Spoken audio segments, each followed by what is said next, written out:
अनोखा नुस्खा। मुल्ला नसरुद्दीन एक अच्छा हकीम भी था। गांव के लोग अक्सर अपने मर्ज का इलाज कराने उसके पास आया करते थे।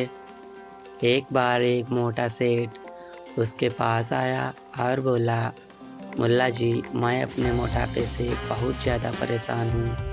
मेरा पूरा शरीर चर्बी से लद गया है और मुझे अपना वज़न घटाना है।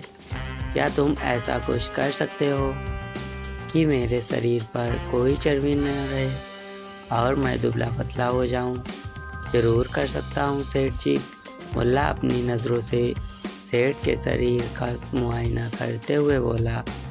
सेठ खुश होकर बोला, यदि तुम ऐसा कर दो तो मैं तुम्हें मुँह मांगा इनाम दूंगा, लेकिन मेरी एक शर्त है, तुम्हें माननी होगी। बोलो तैयार हो?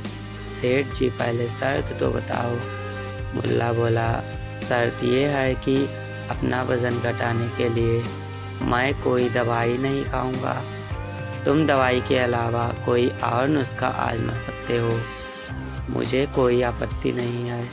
बस तुम्हें किसी भी तरह मेरा मोटापा कम करना है। ठीक है सेठ जी, मुल्ला बोला, मैं इस कागज़ में एक नुस्खा लिख रहा हूँ, इसे घर जाकर पढ़ लेना। मुल्ला ने कागज़ पर एक नुस्खा लिखा और उसे मोड़कर सेठ को थमा दिया। घर जाकर सेठ ने जब कागज़ खोला तो उसमें लिखा था, आप ठीक 15 दिन में मर जाएंगे। ये पढ़ने के बाद सेठ के होश उड़ गए। उसका दिमाग काम करना बंद हो गया।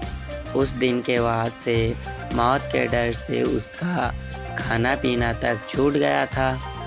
अब वह दिन भर पलंग पर यूं ही पड़ा रहता और अपनी मौत के बारे में सोचता रहता था। बिना कुछ खाए पिए ही वह एक ही जगह पर पड़े रहने के कारण 15 दिन में उसके शरीर की सारी चर्बी गायब हो गई।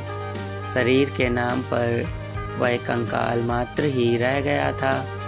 15वें दिन जब उसके देखा कि वह तो जिंदा है तो उसे मुल्ला पर बहुत गुस्सा आया। वह जैसे तैसे मुल्ला के घर पहुंचा और चिल्लाया, मुल्ला मुल्ला बाहर निकल।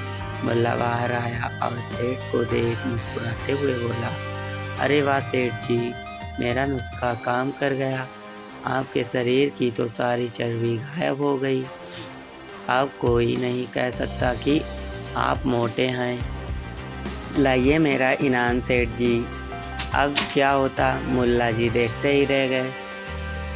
तो दोस्तों, यहाँ पर कहानी समाप्त होती है। यदि हमारी कहानी आप लोगों को अच्छी लगी हो तो प्लीज़ वीडियो को लाइक, शेयर और चैनल को सब्सक्राइब अवश्य कर लें।